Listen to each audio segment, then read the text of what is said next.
Hello and welcome back. It's been a lovely week. We've had much better weather, so I've been able to get out in the garden a bit more. Here we're just prepping a new bed. So this one is brand new. It'll be the first year we're using it as a bed to grow crops in. So what I'm doing here, I'm breaking up the soil as much as I can and working some horse manure into it as well. I got from a friend of ours. Just working the soil as much as I can to get it ready for some crops to go in. I'm going to start with potatoes in this one to break up the soil even more. It's quite compacted under there, and I think also in places there's a bit of stone that the builders had tipped down the bottom of the garden at some point. So hopefully things can grow in there okay. We'll find out. It's right next to the hedge as well, as you can see. So I might need to keep on top of water in there as well. Just something to think about. Typically, my other beds would be like no-dig beds. But whenever I'm doing one for the first year, I found what I prefer to do is just dig it, get digging, get some compost into there, horse manure in this case. I think it's really hard to just start no dig. I think it takes a long time, so prefer doing it this way.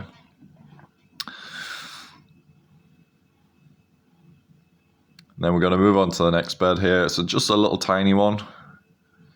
Kids are helping me drop the horse manure out onto it. Just a little one round next to the raspberries. So it's actually in a fairly shaded area. So I'm not sure how this will work out, but that's where the composter was before. But we've moved that now. So I want to give this a go and just see if it works as a bed. Not sure what will go in here yet. Again, it might be potatoes. I like to do that as the first crop, just because they're really good at making their way through more difficult soil and helping get some air into the ground and break the ground up a bit. Wouldn't want to be putting carrots into there. It's fairly hard underneath, quite compacted, the same as the other bed. But we'll see what we can do, see how it goes this year. And if it works well, great, that's another bed. If it doesn't, then we'll find another use for it. That's no big deal. And we'll have a look in the greenhouse now. First of all, we've got some cuttings from the raspberry bush. These are canes that I chopped off last year, and I've realised they just started sprouting, so I thought I'd stick them in a pot, see if we can grow some more raspberries in pots.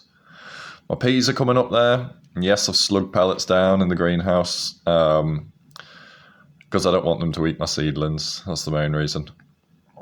Got my peppers there, and I potted my tomatoes up probably a bit too soon. Maybe they say wait for the first true leaf to come out, so we've only got the seedling leaves there, but I'd go for it. Loads of potatoes chitting away. Actually managed to save them all from last year, seed potatoes, so I'm really happy with that because I want to try and use my own seeds as much as possible. Again, there's the apple seeds there, really excited about those coming on. And sweet peas and the stuff I potted up last time, so with spinach and chard in there, looking a bit floppy. We're going to extend this bed as well, so just a little square one you see close to us. It was just used I did a little TP and runner beans up it. I'm going to extend it now and just curve it a bit. My son wanted to film, so I said he can film me. Just doing the edging. So yeah, I'm just slowly making more beds and extending beds. I can't do it all at once, but every year add a few more. Then hopefully we'll be able to be as self-sufficient as possible. That's the goal anyway. Kids are helping. Always get them involved where you can. I love teaching them and showing them how to do this. Yeah, we're taking the topsoil off there, trying to get as much of the grassroots out as we can. And again, we've added horse manure in, mixed it all in. Looks a bit of a mess there, but I'm happy.